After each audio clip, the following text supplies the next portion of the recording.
Olá a todos os participantes do primeiro congresso online sobre mentes criminosas do Instituto Nacional de Perícias e Ciências Forenses. Sejam todos bem-vindos à nossa palestra. Eu sou o professor Edson Pacheco, perito criminal da Polícia Federal recém-aposentado. Aposentei agora em último dezembro do ano passado. E sou professor da Faculdade de Ciências Aplicadas e Sociais de Petrolina, no curso Direito, e na pós-graduação em Psicologia Jurídica também. Leciono as disciplinas de Criminologia, Criminalística e Medicina Legal. Sou bacharel em Ciências Contábeis e em Direito. Tenho uma especialização em Execução de Políticas de Segurança Pública. Tenho um mestrado em Perícias Forenses e estou cursando doutorado em Criminologia pela Universidade do Porto, atualmente. Bom, vamos então ao tema da nossa palestra de hoje.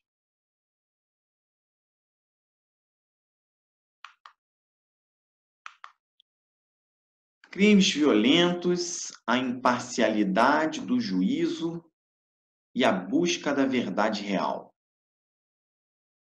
Bom, pessoal, esse tema é um tema que me chama muito a atenção,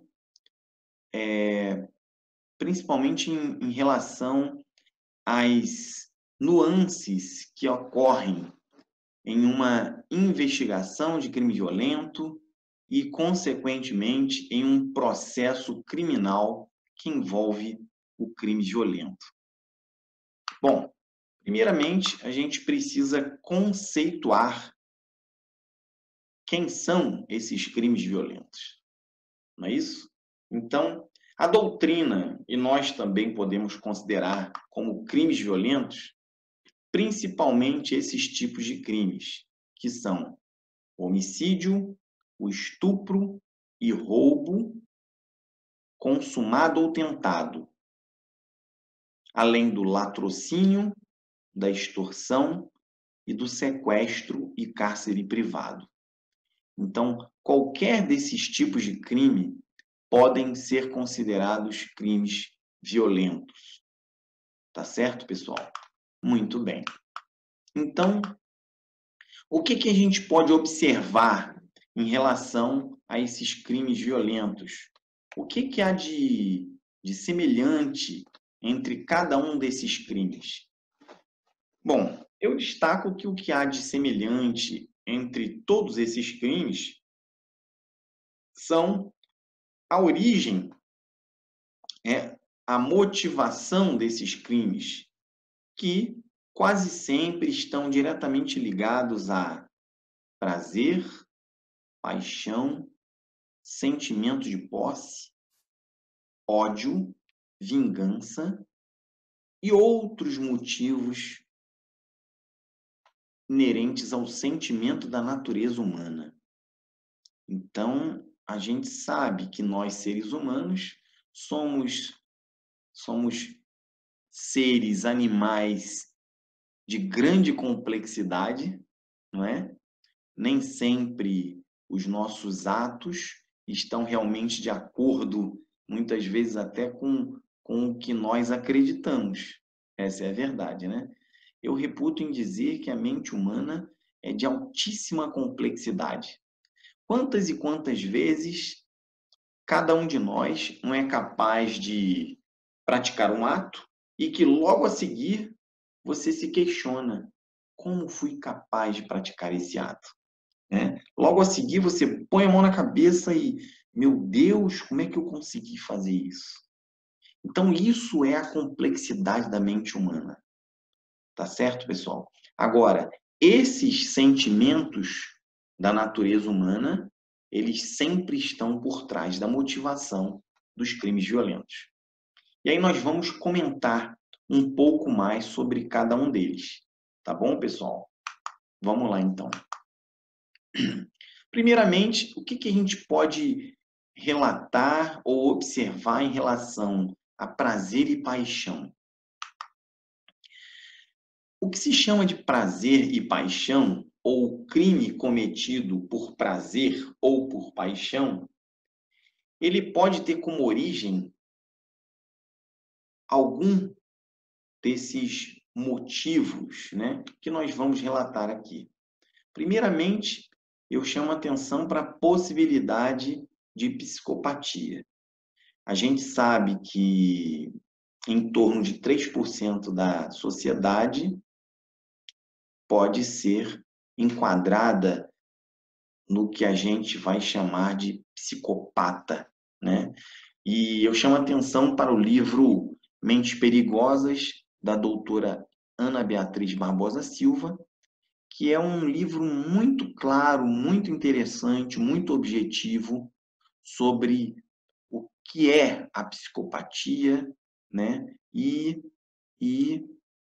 quais as possibilidades de ocorrência dessa psicopatia e, inclusive, a impossibilidade de tratamento, uma vez que a ciência ainda não encontrou uma forma de lidar com essa situação. E aí, a gente pode lembrar que uma das características do indivíduo psicopata é a falta de empatia para com o próximo, né? É um indivíduo que ele nasce com uma característica,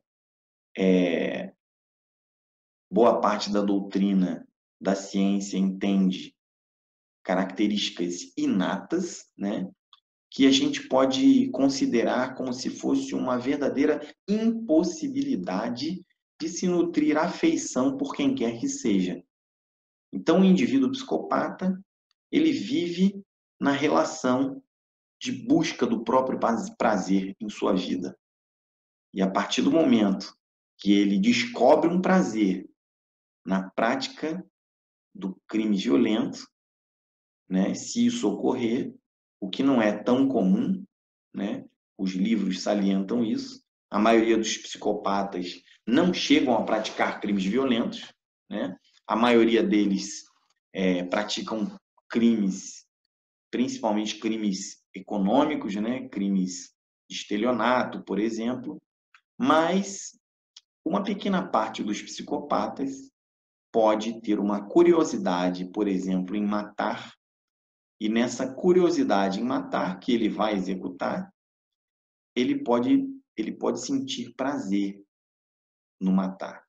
E aí ele provavelmente é um grande candidato a se tornar um serial killer, não é verdade? Muito bem. Então, uma das possibilidades é a questão da psicopatia, né? Pela prática do crime violento, em busca de prazer ou por paixão, que seria um sentimento também violento, ok? No caso do psicopata, está muito mais para prazer do que para paixão. Outra possibilidade seria a psicose, né? O surto psicótico. Então, um indivíduo que sofre de uma psicose, que tem problemas no processamento, podemos dizer assim, do sistema nervoso central, e esse indivíduo ele é capaz de sofrer alucinações e delírios. E nessas alucinações e delírios, o indivíduo ele pode criar na sua mente uma história, onde nessa história ele possa ter a necessidade, a paixão ou o prazer em cometer atos violentos. Então, o psicótico, ele também pode ser um candidato, por exemplo, ao que a gente chama de serial killer. Tá certo, pessoal? Então, a psicose, ela também pode ser entendida como uma origem, né? Uma origem do problema em alguns casos. Outra possibilidade, eu chamo a atenção, seria o surto neurótico. Então, um indivíduo também que tenha alguma patologia classificada como neurose pelo Código Internacional de Doenças, esse indivíduo ele pode ele pode sim praticar um ato violento em algum momento que ele esteja surtado. Então, por exemplo, vamos imaginar um indivíduo que sofre de transtorno obsessivo compulsivo, o famoso TOC. Esse indivíduo, ele pode ter um surto neurótico, e nesse surto neurótico, por uma impressão, talvez, de que ele possa vir até a morrer, né? Se determinado ato não for praticado, ele é capaz de cometer um crime violento. Então, seria uma outra possibilidade. E, por fim, eu relato aqui também a possibilidade de alguma doutrinação da prática violenta. Então, isso também é uma outra possibilidade. Por exemplo, uma criança que é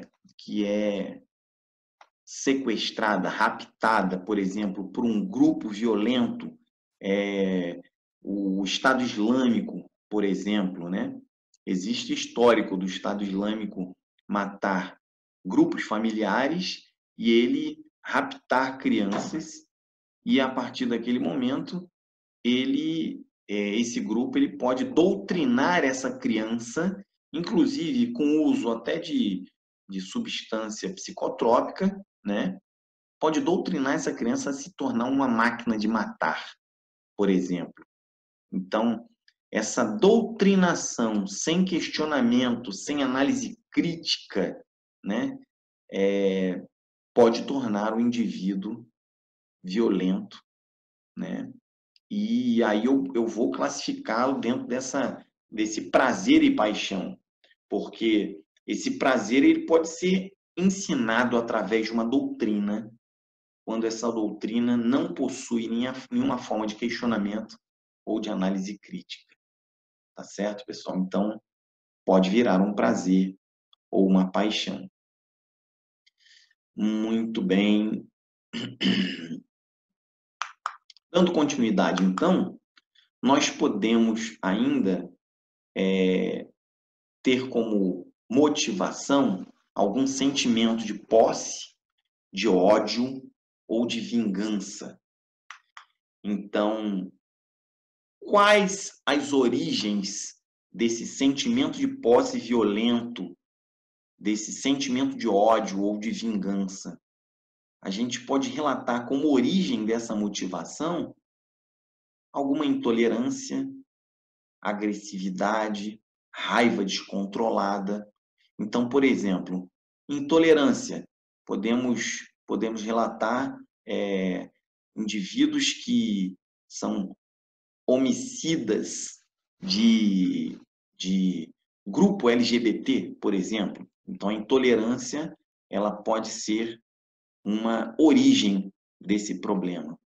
A agressividade, raiva descontrolada, um outro exemplo, briga de trânsito, pessoal. O indivíduo brigou no trânsito e aí aquela raiva descontrolada faz com que ele tenha um ódio, né? Um ódio violento, e ele pode praticar essa conduta de crime violento.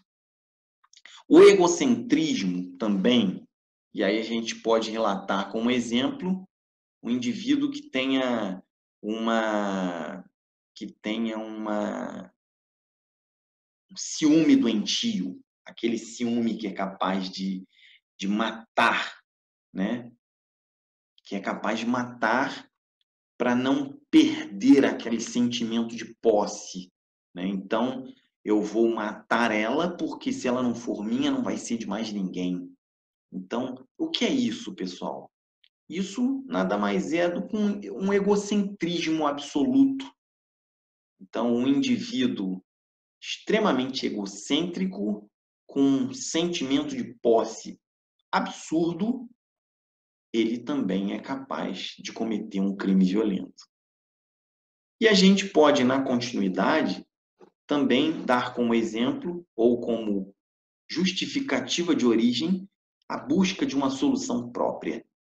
Aí eu me refiro, como exemplo, àquela vingança, o fazer justiça com as próprias mãos. O que é isso? O indivíduo, claro, que essas origens, elas podem estar entrelaçadas, é lógico, né? Então, o indivíduo com uma certa agressividade, né, com um certo egocentrismo, ele pode também entender que o sistema não funciona, que a justiça dos homens não presta, que o poder judiciário não consegue funcionar, e aí ele vai em busca de uma solução própria, né? O ato de vingança. Brigas de famílias, por exemplo, um indivíduo mata o outro, alguém da família vai lá e vinga aquela morte, mata mais dois de uma outra, daquela família, aí alguém daquela família mata quatro, e assim por diante. Então, você vê que isso também pode ser um exemplo, né, de origem, né, da motivação do crime violento. Busca de solução própria, né, o fazer justiça com as próprias mãos. E outra possibilidade seria a irracionalidade. Um indivíduo que, por qualquer dessas motivações, né, ele, ele se torna, ele se transforma num ser irracional. Ele não pensa, ele age sem pensamento. Então, a irracionalidade a gente também pode citar como origem da motivação ligada a sentimento de posse, ao ódio e à vingança. Muito bem. Dando continuidade, então, a gente pode citar algumas características do crime violento. Quais são? Violência brutal. Ora, ninguém tem dúvida disso, né? Todo e qualquer crime violento, ele vai estar travestido de uma violência brutal. Ele vai estar inserido numa característica violenta, né? Num resultado violento, brutalmente violento. Então, essa seria a primeira característica que podemos relatar. A segunda, o impacto social. Ora, toda a sociedade fica abalada com crimes violentos. Esquartejamento. Pô, quem é que não fica chocado com uma história de esquartejamento, por exemplo, né? Chocado com uma história de um crime com decapitação, por exemplo. Então, o impacto social negativo, ele é terrível, né? O sentimento, as pessoas na sociedade acabam se colocando no lugar da família, daquele indivíduo, daquela vítima, né? Então, existe um impacto social em todo e qualquer crime violento. Pressão midiática. Puxa, impacto social. Mídia que quer vender, né, a todo custo. Mídia que só quer saber da sua área comercial, né, e como a nossa sociedade brasileira gosta, né, de violência, aqueles programas absurdos que a gente até brinca chamando de programa pinga-sangue, né? Então, pessoal, pressão midiática. Sempre vai ter a mídia pressionando a investigação, pressionando o judiciário, a polícia, né? A própria sociedade, para que a sociedade cobre resultados dessa investigação, resultados do Estado. Então, a pressão midiática ela é terrível e constante. Outra característica, né, da ocorrência, do evento do crime violento, eu gostaria de relatar a vaidade jurídica. Por que vaidade jurídica, pessoal? Porque a gente percebe que quando tem um crime que chama a atenção da sociedade, né, às vezes o próprio policial, ou delegado, ou presidente do inquérito, ele já se envaidece porque ele está com aquela autoridade que a sociedade investiu nele. Então, existe uma vaidade jurídica que muitas vezes vai complicar a própria investigação. Muitas vezes, né, a guarda de informações, né? Então, isso pode atrapalhar o processo de investigação. E a vaidade jurídica é uma característica que vai existir nos eventos de crime violento. Vaidade da própria mídia, vaidade do próprio judiciário. Então, a partir do momento que um promotor de justiça está envolvido em um processo de crime violento, ele passa a ficar com os holofotes em cima dele, né? Assim como o delegado, assim como o juiz.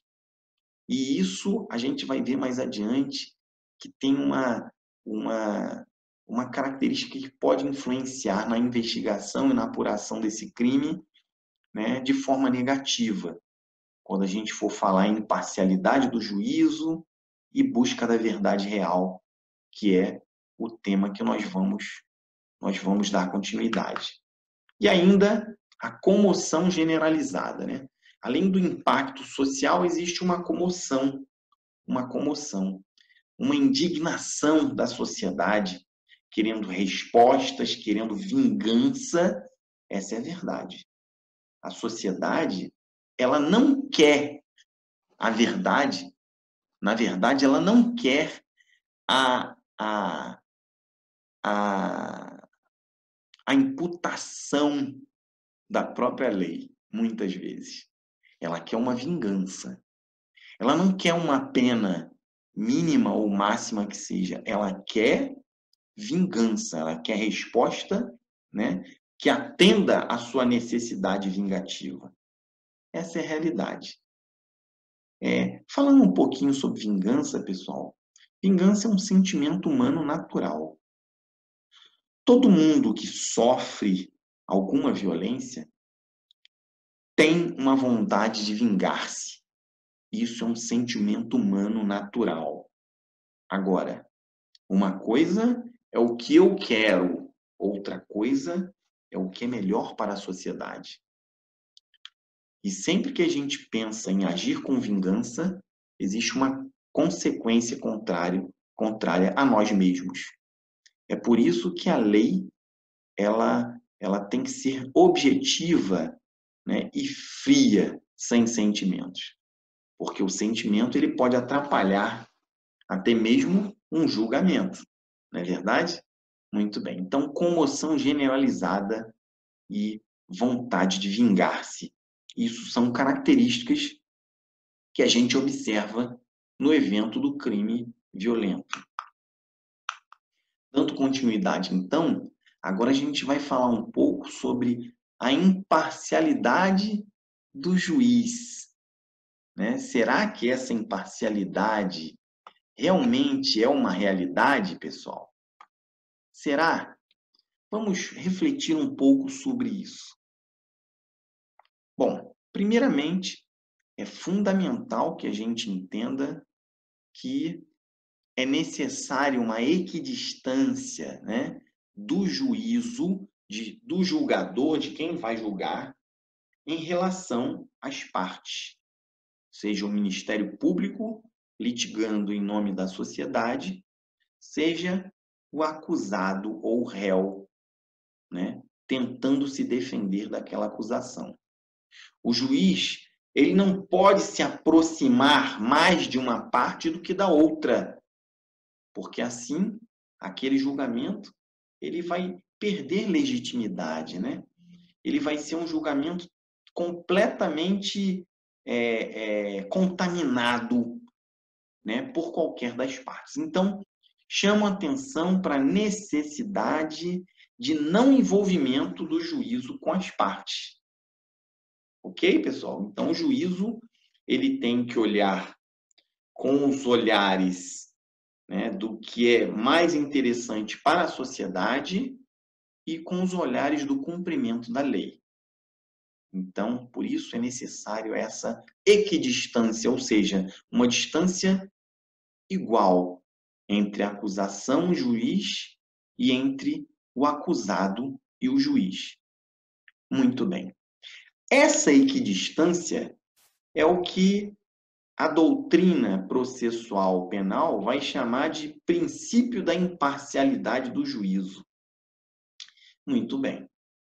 Não estou eu aqui questionando a necessidade desse princípio. Agora, eu queria trazer uma reflexão sobre a nomenclatura que deram a esse princípio. O princípio é inquestionável, ele existe e deve ser respeitado, que é essa necessidade de não envolvimento com as partes. Muito bem. Agora, eu entendo que isso não deveria se chamar imparcialidade. Por quê, pessoal? Porque eu entendo que o ato de julgar é um ato de parcialidade.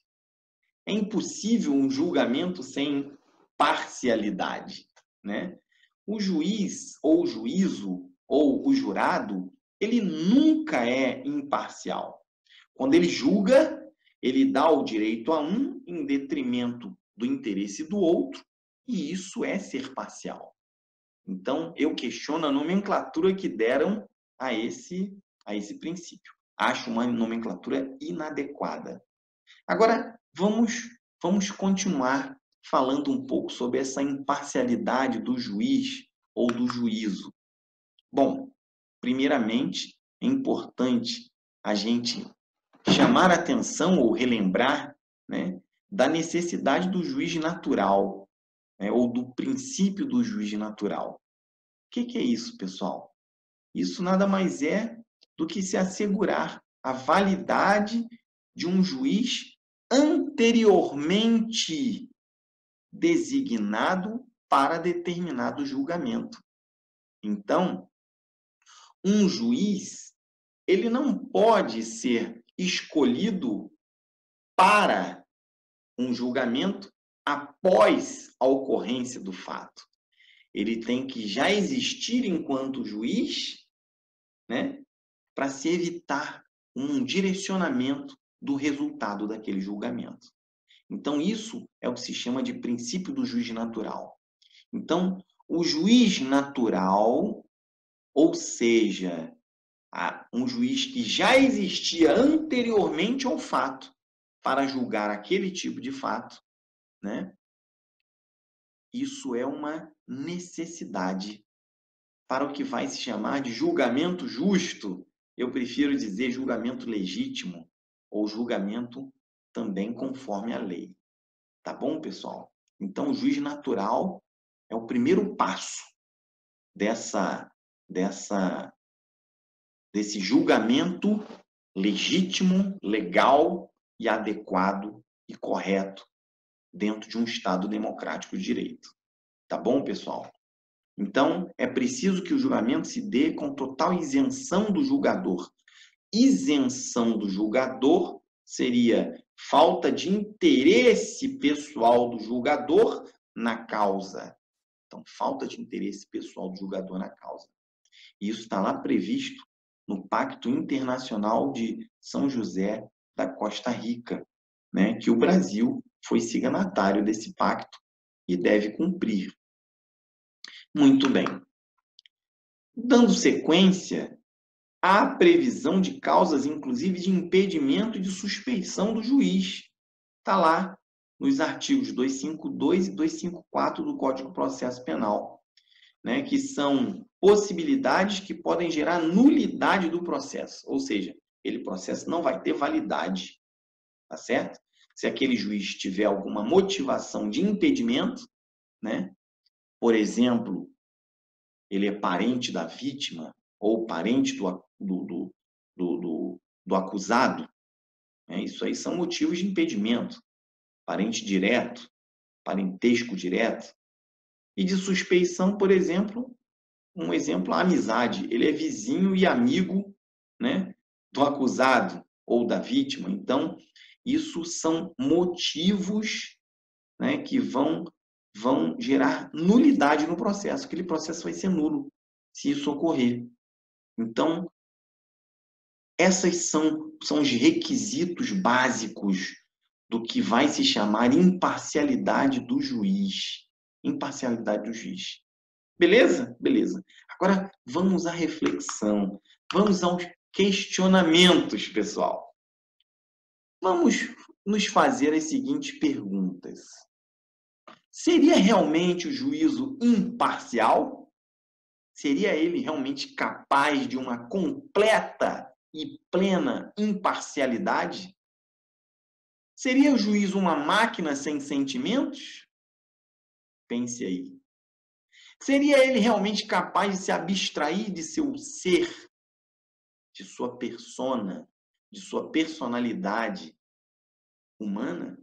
Seria ele capaz disso? Seria ele capaz de representar apenas a letra fria da lei? Exatamente o que está previsto em cada letra da lei? Eu entendo que nós podemos concluir que nada disso é verdade. É impossível que um indivíduo ele consiga deixar de lado todos os seus conceitos e preconceitos, né? É impossível que um indivíduo, ser humano, esqueça-se completamente de toda a sua vida, de tudo que aprendeu, de tudo que acreditou, de tudo que entendeu, para efetuar um julgamento sem considerar nada daquilo de sua bagagem de vida. Isso é impossível. Pessoal, e é bom que seja assim. Por que é bom que seja assim? Porque o direito não é uma ciência exata. O direito, ele é uma ciência humana, com todas as virtudes e todos os defeitos do humano. Então, o juiz ou o jurado, né, no caso de crime doloso contra a vida, ele não é um ser imparcial. Ele não é. Toda e qualquer sentença, todo e qualquer julgamento, ele traz consigo um pouco da persona do julgador. E isso é completamente natural. E é importante que seja assim, pessoal. Por exemplo, a gente sabe que num tribunal de júri, crime doloso contra a vida, a ideia fundamental do tribunal do júri, do procedimento do júri, é que a própria consciência da sociedade julgue a própria sociedade. É a sociedade julgando a sociedade. Não é um julgamento extremamente técnico, né? Não é. Por quê, pessoal? Porque a própria consciência da sociedade, ela pode entender que determinado ato criminoso deve ser absolvido.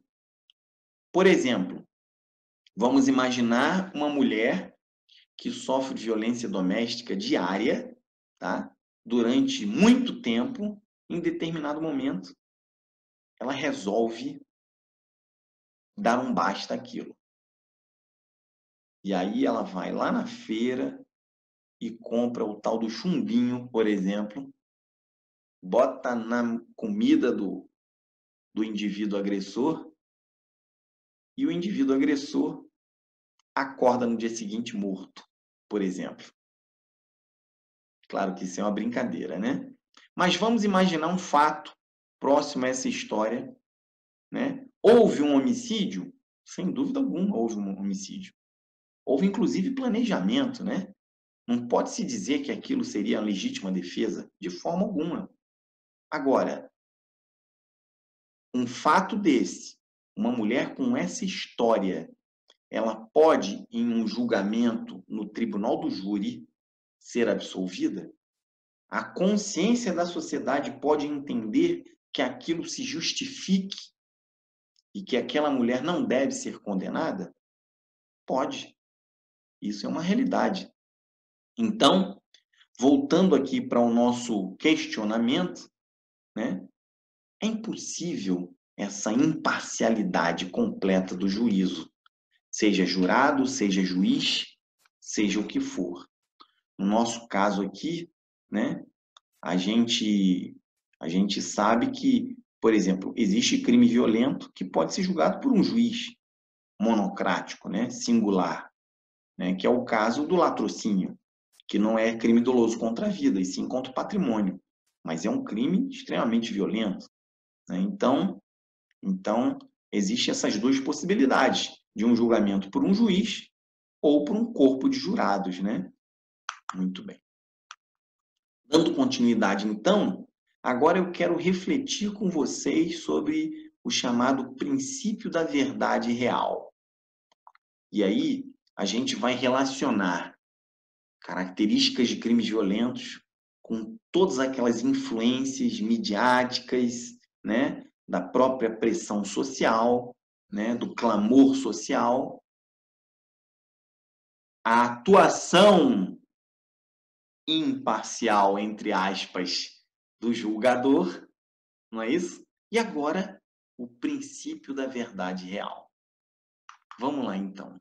Segundo esse princípio, o juiz ou o juízo deve assegurar a busca da verdade objetiva que corresponda perfeitamente ao acontecido no plano real, ou que mais se aproxima do que realmente aconteceu.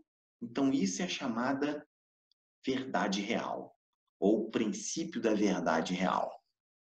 É aquilo que deve ser buscado em um processo para que o julgamento seja um julgamento adequado, legítimo, legal. Beleza, pessoal? Verdade real. Todo processo penal deve buscar a verdade real dos fatos, tá? O que não é, segundo a doutrina, a mesma realidade de um processo civil. No processo civil, vale a verdade formal. Ou seja, só tem validade no processo civil provas que estejam constituídas nos autos, ou que estejam formalizadas nos autos. Aquilo é a verdade. O que está formalmente colocado é a verdade. Já no processo penal, a verdade real, ela abre um leque maior de possibilidade de atuação do próprio jurado ou do próprio júri, onde este pode entender até mesmo além do que está formalizado nos autos, no momento da sua sentença. Muito bem. Então, vamos lá. Por essa razão, o poder instrutório do juiz criminal apresenta-se de forma mais ampla. Aí citamos como exemplo a possibilidade de agir de ofício, né? Então, verificar de ofício possível fraude no processo. Então, não é preciso que alguém requeira ou requisite nada. O juízo ele pode atuar de ofício. Muito bem. Ouvir testemunhas não indicadas. Olha aí, mais uma possibilidade ampla de atuação do juízo criminal, né? Que é diferente do juízo civil. Então, o juízo criminal ele pode fazer isso, tá? Então, juntar documentos de ofício que não sejam juntados pelas partes. No juízo civil, só pode haver juntada de documentos pelas partes. Então, a gente percebe que existe uma atuação mais ampla do juiz ou do juízo criminal. E isso se dá em virtude do princípio da verdade real, ou da busca da verdade real, ou da possibilidade de se chegar o mais próximo possível à verdade dos fatos ocorridos. Muito bem, pessoal.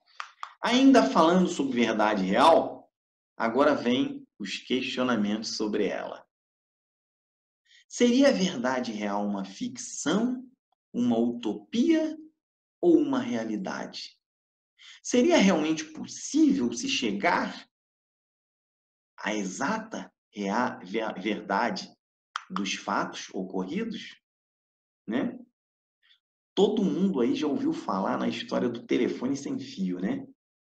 Quando uma pessoa conta uma história para outra, e essa outra vai contar para outra, e essa outra vai contar para outra, essa história sempre acaba sendo deturpada de alguma forma. E isso por quê, pessoal? Porque cada um acaba botando um pouco de si na história contada. Não é interessante isso? E é uma grande verdade. Aí vem aquele ditado: uma mentira repetida 1000 vezes se torna uma realidade ou uma verdade.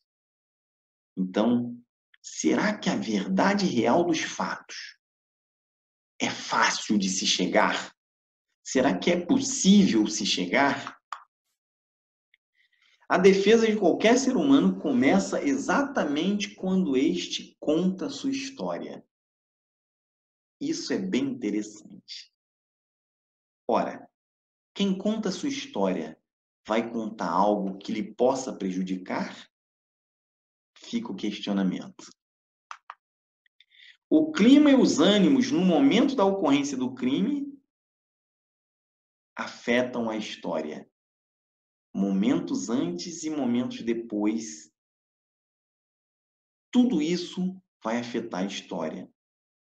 A própria testemunha, ela é incapaz completamente de contar o que viu sem nenhuma contaminação pessoal. Isso é impossível, pessoal. É completamente possível que, por exemplo, uma mulher que já sofreu violência doméstica, por exemplo, assista a algum comportamento até, de repente, de uma legítima defesa, mas ela vai entender aquilo como violência fosse. Então, é impossível que a gente consiga botar, assim como nós falamos sobre o julgamento que não consegue ser imparcial, na verdade, nem se contar uma história consegue ser completamente imparcial. Essa é a grande verdade. Dando continuidade à nossa reflexão, então, nós podemos dizer que existem 3 fontes de informação nessa busca da verdade real, na investigação, na instrução de um processo. Quais são essas 3 fontes de informação? Ora, confissão, né? O indivíduo, ele pode contar a sua história, claro que ele vai tentar se defender de alguma forma, em regra. Existem as testemunhas, em regra, vão existir, que vão contar também a sua história. E existem a interpretação dos vestígios, né? Que é a atuação da perícia criminal, que vai ter uma importância indiscutível nessa busca da verdade real dos fatos. Indiscutível, né? Por que, pessoal, que eu digo indiscutível? Porque a confissão pode ser até comprada, a testemunha também pode ser até comprada, mas a perícia não. Daí a importância, né, da perícia oficial, a perícia do Estado, aquela que tem compromisso com a verdade. Esse é o grande compromisso da perícia oficial, né? Então, não resta dúvida que dessas 3 fontes de informação, as que vão ter mais credibilidade são os resultados da perícia, né? A leitura dos vestígios deixados pela prática criminosa. O exame do corpo de delito, que é o conjunto desses vestígios deixados pela prática criminosa. Então, quanto a isso, não temos dúvida, não temos discussão. Muito bem. Agora, continuando ainda sobre a verdade real, a gente pode perceber que a perícia criminal, a perícia oficial, essa sim pode se dizer imparcial. Por quê? Porque a perícia são os olhos científicos a serviço da sociedade. A perícia não tem que julgar, a perícia não é julgamento, a perícia é constatação, com fundamentação científica, né? Ou se constata, ou se nega a constatação. Isso é a perícia. Até mesmo quando a perícia tem que avaliar algo, né? Avaliar um prejuízo, por exemplo, ela não está exatamente julgando um valor, mas sim ela está constatando conforme uma metodologia científica. Então, eu repito, a perícia sim pode se dizer imparcial, porque a perícia não cabe julgar, e sim constatar cientificamente. Beleza?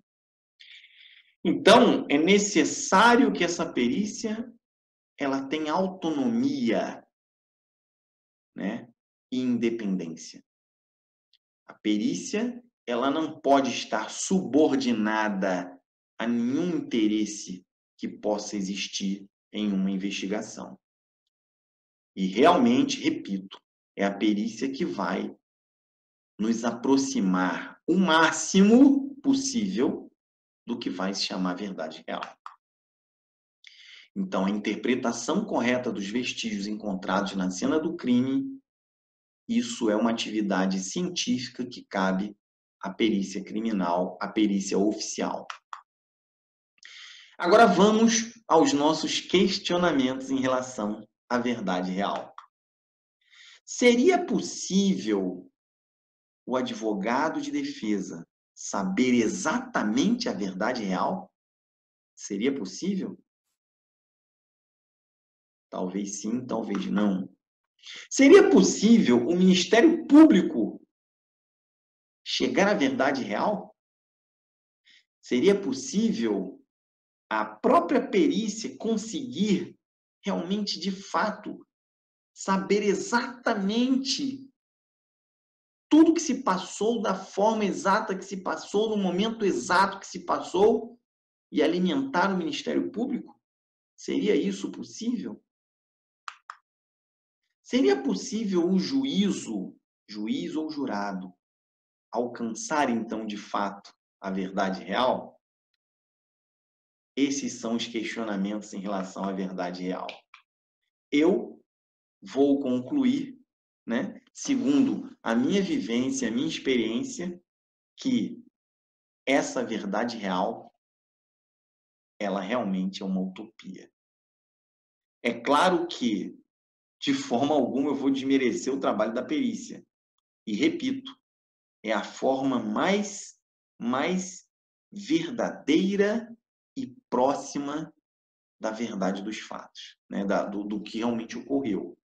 É a forma mais adequada e menos questionável à verdade real dos fatos, a se aproximar da verdade real dos fatos. Agora, dizer também que a perícia é completamente 100% inquestionável, aí eu entendo que nem sempre isso acontece, tá, pessoal? Então, essa verdade real dos fatos é uma questão muito complexa e podemos dizer impossível ou quase impossível de se chegar.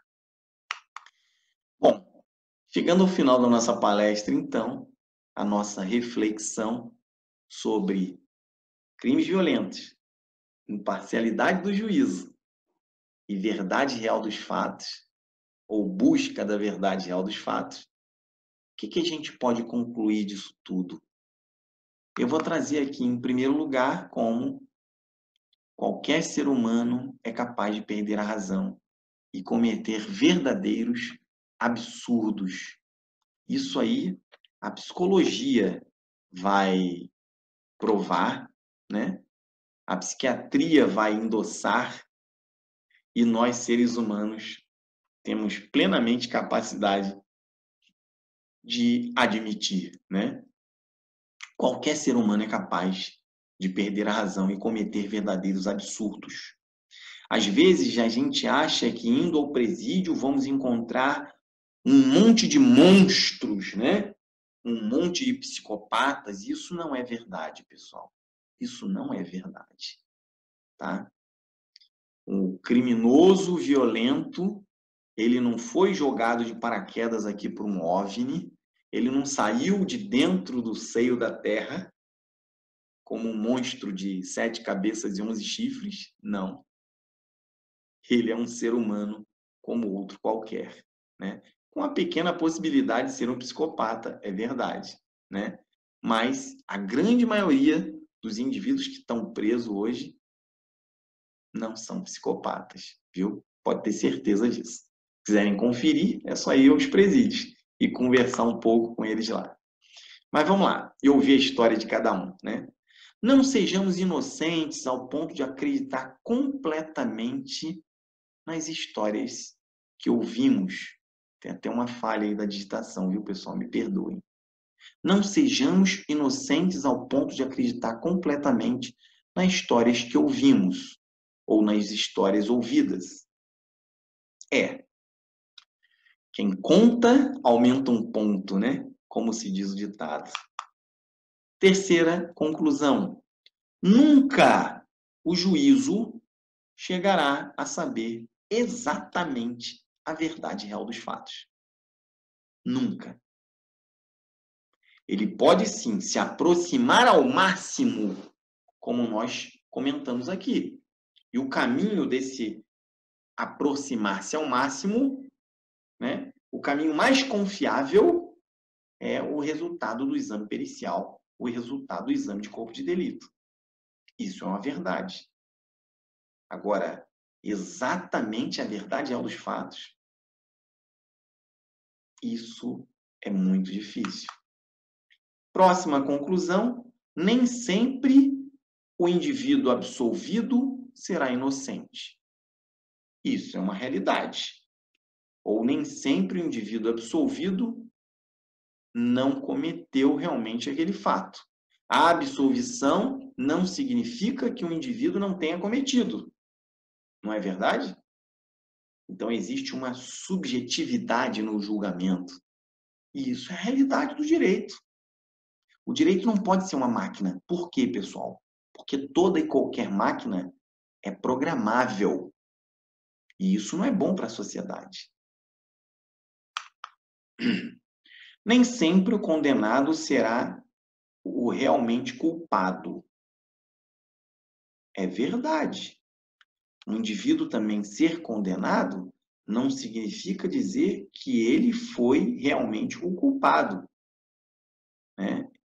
Mais um errozinho aí de excesso aí, viu, pessoal? Me perdoem, o "or" não era para existir, será realmente culpado. Próximo ponto e último, podemos concluir então que dificilmente o Poder Judiciário será capaz de realmente conhecer, de fato, a verdade real e, por consequência, fazer justiça. Dificilmente. Dificilmente. Não é impossível, mas é bem difícil. Até mesmo porque, pessoal, o conceito de justiça, eu quero trazer uma reflexão final aqui, é um conceito completamente subjetivo. O que é justo para você pode ser completamente injusto para mim. Então, não existe uma justiça. Existe a justiça de cada um. Muito obrigado pela atenção. Agradeço enormemente o Infor pelo convite. Quero futuramente também reencontrá-los, quem sabe pessoalmente, tá, pessoal? Se eu tiver oportunidade num próximo congresso, estarei presente com toda certeza. E eu espero que tenha trazido reflexões interessantes para vocês e que tenha enriquecido em alguma coisa, né, o Congresso. Mais uma vez, obrigado pela atenção. Desculpem as nossas falhas, nossos pequenos erros, tá? E fiquem com Deus. Bom congresso a todos. Parabéns ao Infor. E estamos juntos no futuro para qualquer coisa. Um grande abraço. Até breve.